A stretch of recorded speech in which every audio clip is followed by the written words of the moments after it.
Bienvenue à Solo Vox, poésie, musique, soirée, carte blanche à Marc Arsenault et ses invités. On veut vous entendre applaudir un petit peu. Vive la poésie à Montréal! Près de 22 ans d'activité poétique à Montréal et ce, grâce à vous. Ce soir, mon paysagiste sonore, Marc-Paul Hubert. Marc Arsenault a choisi ce soir. On veut vous entendre applaudir en même temps pour passer une agréable soirée.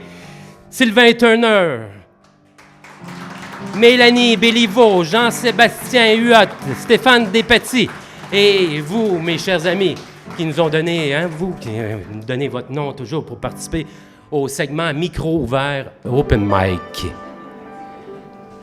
J'aimerais ça en profiter pour remercier Judith à l'accueil qui fait un travail remarquable.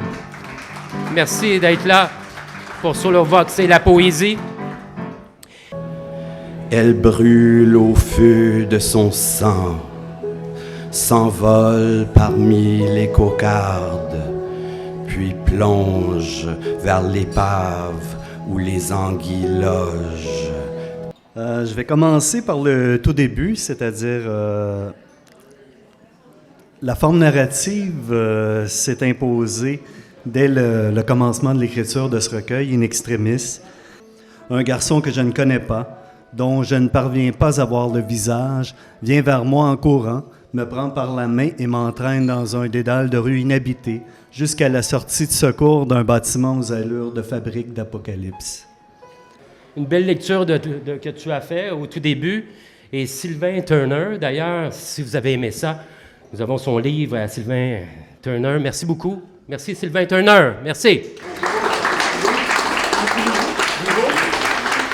Très belle œuvre, In Extremis, de M. Turner. Et on a lu aussi ta poésie, tirée de Le fantôme de Madeleine.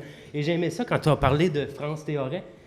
Il y a son copain qui nous a quittés il y a quelque temps, Alain Auric. Alain Auric, j'ai déjà rencontré, moi. Si vous aimez la poésie, allez parcourir les textes. Ça, c'est l'époque de Miron, c'est l'époque aussi d'Olivier Marchand. Et Alain Auric, j'ai déjà jasé avec lui au Salon du Livre il y a plusieurs années, et il connaissait tout. J'avais publié, moi, des recueils à compte d'auteur en 95, et à petit tirage, puis il était au courant de ça, tu sais, c'est comme, je trouvais ça, il connaissait la poésie, là, c'était incroyable. Alors, n'hésitez pas, à faire comme Alain Auric, et découvrir nos poètes, et profitez-en aussi pour sortir les livres, les recueils de poésie dans les bibliothèques. Ils sont cachés discrètement.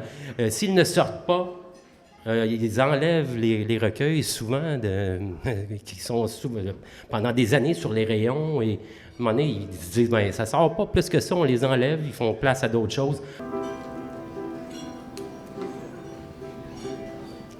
L'automne est un enfant bruyant, les doigts barbouillés d'acrylique.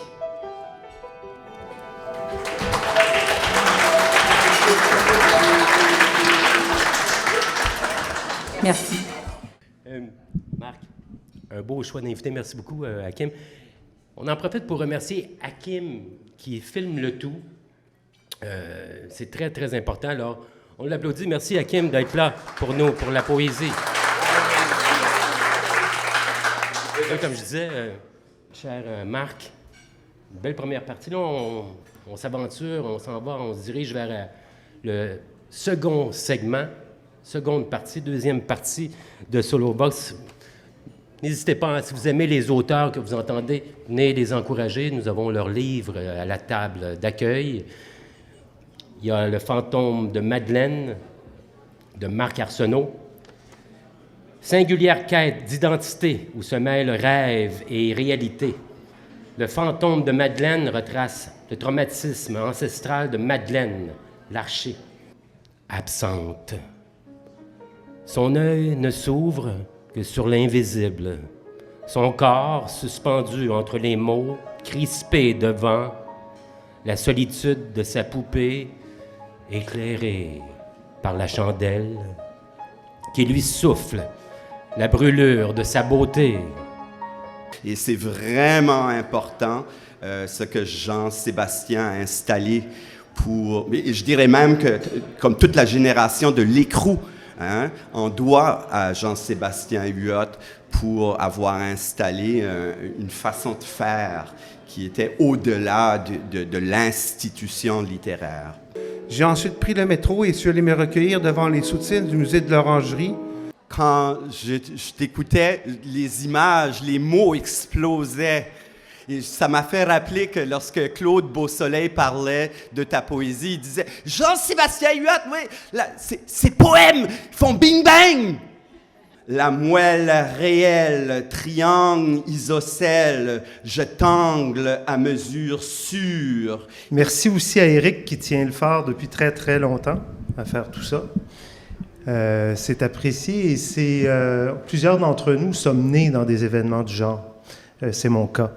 Et peut-être pour ça, peut-être aussi parce que quelqu'un dernièrement m'a rapporté avoir lu Les Crimes du hasard que j'ai publié en 1998. Oublierons-nous la persévérance, les refus souvent tordus, banques, bourses et autres galeries